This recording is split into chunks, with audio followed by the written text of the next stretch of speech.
कांग्रेस का केंद्रीय नेतृत्व के साथ साथ प्रदेश कांग्रेस भी प्रेस कॉन्फ्रेंस कर बीजेपी पर गंभीर आरोप लगा रहे हैं। आज हम अपने नेता को एक शहर से दूसरे शहर नहीं भेज सकते और सारे के सारे बैंक अकाउंट फ्रीज कर दिए। खाते सीज किए जाने पर भड़की कांग्रेस। अगर किसी के बैंक खाते फ्रीज हो रहा है तो कैसे व्यापार कर सकता है, कैसे वो परिवार चला सकता है। बीजेपी पर कांग्रेस के गंभीर आरोप। खाते सीज करके उसका बैलेंस शून्य कर देना, चुनाव लड़ने के लायक नहीं छोड़ना, वो कोई बात नहीं कर सके, किसी तरीके का 1 रुपए का खर्चा नहीं कर सके, बिना किसी वजह खाते सीज करने के आरोप। बैंक अकाउंट सीज कर दिए कांग्रेस पार्टी की, नेशनल पार्टी की, और बिना कोई कारण के। मैं भी आपको आगे बताऊंगा, बिना कोई कारण के कोई ऐसा क्या क्राइम कर दिया है। आयकर विभाग पर खातों से पैसे निकालने के आरोप।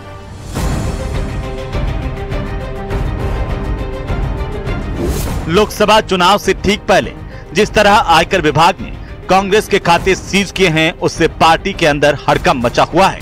कांग्रेस आयकर विभाग की इस कार्रवाई के लिए बीजेपी और केंद्र की मोदी सरकार को जिम्मेदार ठहरा रही है। बैंक अकाउंट सीज कर दिए कांग्रेस पार्टी की, नेशनल पार्टी की, और बिना कोई कारण के। मैं भी आपको आगे बताऊंगा, बिना कोई कारण के कोई ऐसा क्या क्राइम कर दिया है। सब कानून का सेक्शन होते हैं इनकम टैक्स के अंदर भी। उसके अंदर कल आप देखा होगा जो हरे माकानी ने बात कही, तो भाई जो धाराएं हैं उसके अंदर 10,000 रुपए के पैनल लग सकते हैं। ये मुद्दा गांव तक पहुंच चुका है और इस सरकार को ले डूबेगा। इससे ठीक एक दिन पहले राहुल गांधी और सोनिया गांधी ने खाते सीज करने के मसले पर बीजेपी पर जोरदार हमले किए थे और अब प्रदेश कांग्रेस नेता भी आयकर विभाग की कार्रवाई पर गंभीर सवाल खड़े कर रहे हैं। नेशनल पार्टी कांग्रेस की जो सबसे पुरानी पार्टी, जिसने देश की आजादी में त्याग, तपस्या और बलिदान का इतिहास रहा, उस पार्टी के खाते सीज करके उसका बैलेंस शून्य कर देना, चुनाव लड़ने के लायक नहीं छोड़ना, वो कोई बात नहीं कर सके, किसी तरीके का 1 रुपए का खर्चा नहीं कर सके, और ताजा जो 100 करोड़ रुपए के लगभग हमारी पार्टी ने जो डोनेट फॉर देश और डोनेट फॉर भारत जोड़ो न्याय यात्रा में दिया, उसको भी सीज कर देना, दूसरी पार्टियों को डरा देना, अलायंस नहीं करे इसके लिए मजबूर कर देना। पार्टी नेताओं का आरोप है कि बिना नोटिस के इनकम टैक्स विभाग ने कांग्रेस के खातों से पहले 75 करोड़ और फिर 60 करोड़ रुपए निकाले। कांग्रेस का आरोप है कि ये कार्रवाई कांग्रेस को कमजोर करने के लिए की जा रही है। उन्होंने गठबंधन के साथियों को भी परेशान करने के आरोप लगाए। क्या जो स्थिति देश के अंदर है, किस प्रकार से लोगों को डराया जाता है, धमकाया जाता है, कोई ताकतवर है उसको कमजोर करने की साजिश की जाती है। चलते चुनाव के अंदर आचार संहिता लगी हुई है, पहले चरण का चुनाव का नॉमिनेशन शुरू हो चुका है, आप हमारे खाते सील कर रहे हैं। किस प्रकार से हम कैंडिडेटों की मदद करेंगे, किस प्रकार से उनका प्रचार प्रसार करेंगे। कांग्रेस आयकर विभाग की इस कार्रवाई पर सवाल खड़े कर रही है। आरोपों में कितना दम है ये जांच का विषय है, लेकिन चुनाव से ठीक पहले जिस तरीके से कांग्रेस के खाते सीज किए गए हैं, उस पर पार्टी का ऐसा रिएक्शन होना लाजमी है। Bureau report, news 18।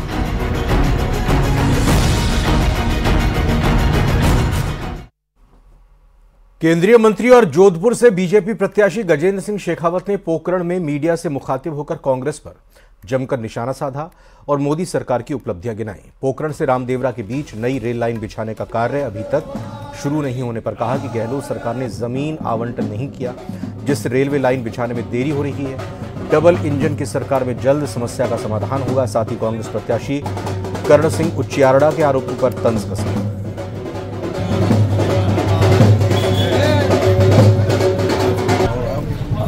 पिछले सांसद जो थे पूर्ववर्ती सांसद आदरणीय चंद्रेश कुमार जी, उनकी अधिशेष राशि और माननीय जसवंत सिंह जी के समय की विश्नोई साहब के समय की अधिशेष राशि कुछ लाख रुपए, 80 लाख रुपए के आसपास, वो सब भी मैंने खर्च कर दिया। चलिए, उनकी भाषा उनको मुबारक है, कुछ लोग ऐसे होते हैं जिनको विकास दिखाई नहीं देता। गरीब का घर बने।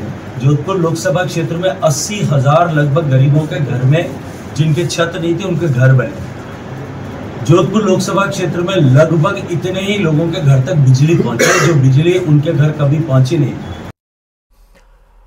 ब्रेकिंग न्यूज राजसमंद से आ रही है, जहां पर देवगढ़ से बड़ी खबर है। पुलिस ने बड़ी मात्रा में अवैध अफीम की खेती को पकड़ा है।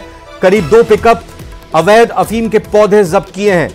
ठीकरवास कलां लसानी रोड पर पुलिस ने दबिश दी और यह कार्रवाई की है। देवगढ़ थाना पुलिस और डीएसटी की टीम की यह साझा कार्रवाई है जिसमें कामयाबी मिली है। राजसमंद की बड़ी खबर आपको बता रहे हैं। देवगढ़ से यह बड़ी जानकारी मिल रही है, जहां पर पुलिस ने बड़ी मात्रा में अवैध अफीम की खेती को पकड़ा है। करीब 2 पिकअप अवैध अफीम के पौधों को जब्त किया गया है। ठीकरवास कलां लसानी रोड पर पुलिस ने दबिश दी थी, जहां यह कामयाबी मिली है। देवगढ़ थाना पुलिस और डीएसटी की टीम की यह साझा कार्रवाई रंग लाई है, जहां पर बड़ी मात्रा में अवैध अफीम की खेती को पकड़ा है।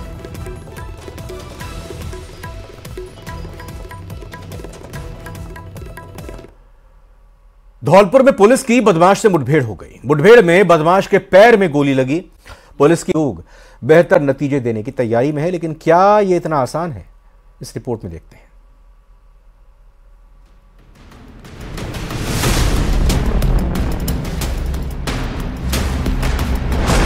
मतदान प्रतिशत में कैसे हो सुधार? चुनाव आयोग कर रहा गंभीर सोच विचार। आओ मिलकर अलख जगाएं, चुनी हुई सरकार बनाएं।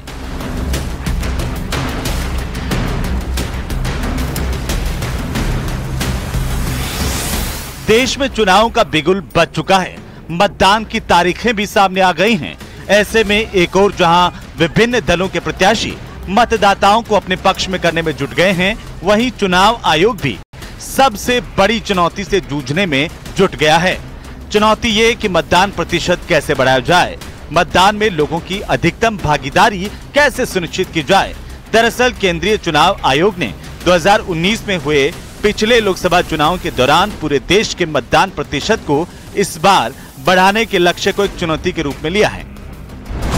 2019 के लोकसभा चुनाव में 91 करोड़ मतदाता थे, जिनमें से लगभग 30 करोड़ लोगों ने अपना वोट नहीं डाला था। उस चुनाव में देश भर का मतदान प्रतिशत 67.4% था। 2018 के विधानसभा चुनाव में 75% मतदान के मुकाबले जब लोकसभा चुनाव में मतदान प्रतिशत 66 पर लुढ़का, जिससे सबक लेते हुए निर्वाचन आयोग ने इस बार ऐसी खास सीटों को चिन्हित किया है जहां कम मतदान हो रहा है। प्रदेश के ओवरऑल मतदान को कम करने में 25 में से 9 सीटों का निर्णायक योगदान रहा।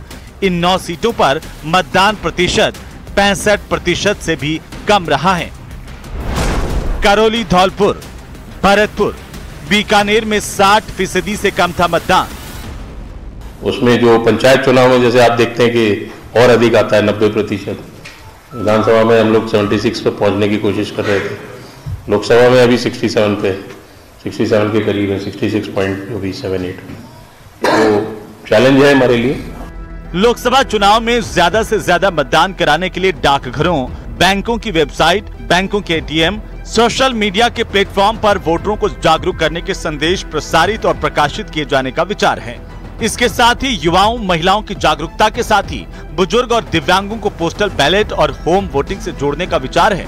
दूर दराज के इलाकों में भी पोलिंग पार्टी पैदल जाएगी। मतदान केंद्रों के साथ सहायक मतदान केंद्र खोले जाएंगे।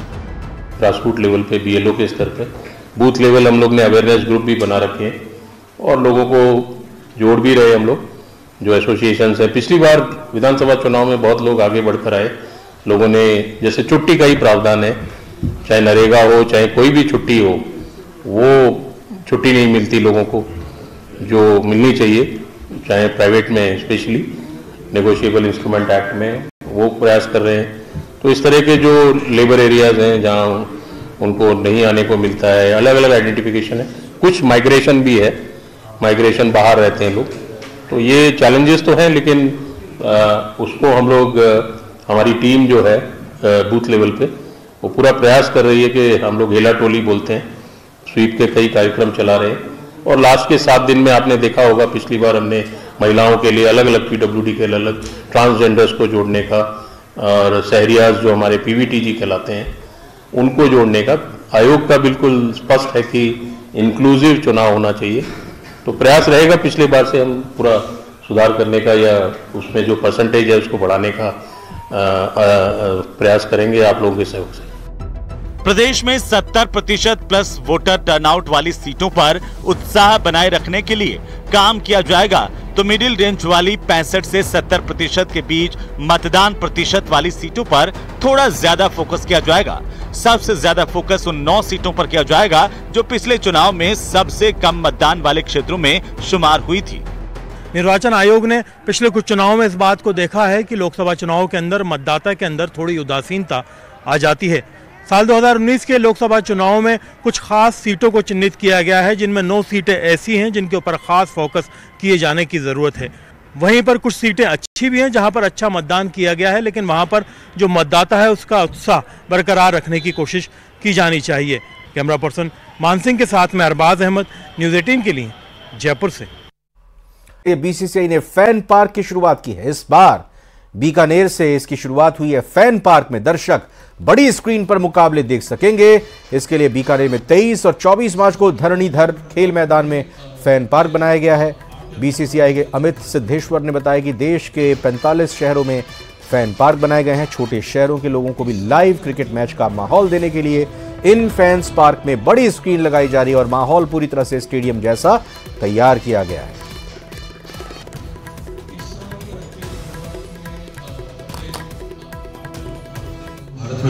इस साल के IPL फैन पार्क का आयोजन की शुरुआत, जो ओपनिंग है, वो मुझे बहुत खुशी है बताने के लिए कि ये बीकानेर शहर से हो रही है।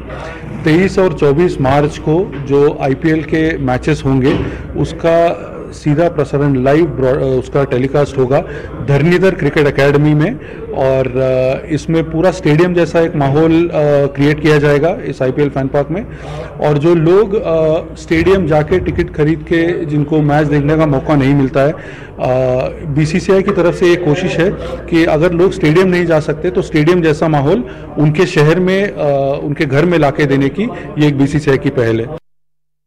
झुंझुनू के लाल चौक में शेखावाटी क्षेत्र को नहरी पानी दिलाने की मांग को लेकर किसानों का धरना अभी भी जारी है। किसान सभा के बैनर तले इलाके के किसानों का 81वें दिन भी यमुना नहर का पानी शेखावाटी को दिलवाने की मांग को लेकर धरना जारी है। धरने पर बैठे किसानों की एक ही मांग है कि झुंझुनू समेत शेखावाटी को 1994 में हुए यमुना जल समझौते के तहत पानी मिले। साथ ही सरकार 2019 में बनाई गई DPR को तकनीकी मंजूरी देकर जल्द काम शुरू करवाए। किसान एकता, किसान एकता।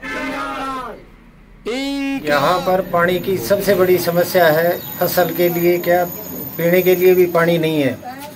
तो सरकार को जल्दी से जल्दी पानी का प्रबंध किया जाए, जिससे कि यहाँ पर सिंचाई का भी काम किया जा सके और पीने की समस्या नहीं आए। अगर पानी का नहीं किया जाएगा तो ऐसे ही धरना प्रदर्शन चालू रहेगा। कोटा से खबर है, जहां बोरखेड़ा थाना पुलिस गिरफ्त में आए शातिर कार चोर गिरोह से कई और चौंकाने वाले खुलासे कर रही है। आरोपियों ने रजिस्ट्रेशन नंबर, चेसिस और इंजन नंबर चोरी की कारों पर लगातार बेचने की फिराक में कोशिश की। आरोपी पहले रैकी करते और फिर शादी समारोह की पार्किंग में खड़ी ऑल्टो कार को ही चुराने की वारदात को अंजाम देकर चंद मिनटों में फरार हो जाते। आरोपियों से कई और वारदातों का खुलासा हो सकता है। पुलिस ने फिलहाल दोनों आरोपियों को 3 दिन की पुलिस रिमांड पर लिया है। गिरोह के 2 सदस्यों को गिरफ्तार किया गया था, जिनको न्यायालय में पेश कर PC रिमांड पर लिया गया है, जिनसे पूछताछ जारी है अन्य रिकवरी के संबंध में, और आगे जो भी कार्रवाई होगी वो बताई जाएगी। झुंझुनू में जिला स्पेशल टीम और पचेरी कला पुलिस ने संयुक्त कार्रवाई करते हुए हरी लकड़ियों से भरे एक ट्रक को जब्त किया है। पचेरी कला थानाधिकारी राजपाल यादव ने कहा कि मुखबिर से सूचना मिली थी कि हरी लकड़ियों से भरा ट्रक हरियाणा जा रहा है, जिस पर पुलिस ने कार्रवाई करते हुए बॉर्डर सीमा पर ट्रक को रुकवाया और उसकी तलाशी ली। हरी लकड़ियां भरी हुई मिली, जिसमें फिलहाल पुलिस ट्रक ड्राइवर से पूछताछ में जुटी है।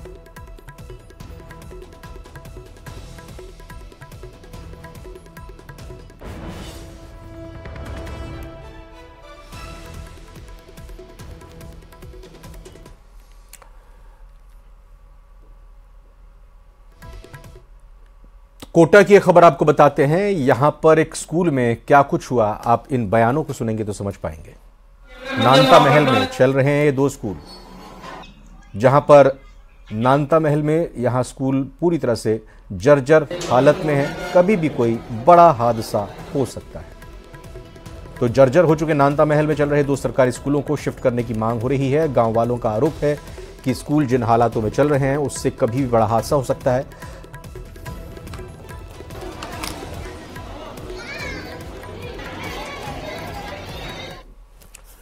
महारू राजस्थान के बुलेटिन में फिलहाल इतना ही। आप बने रहिए न्यूज़ 18 राजस्थान।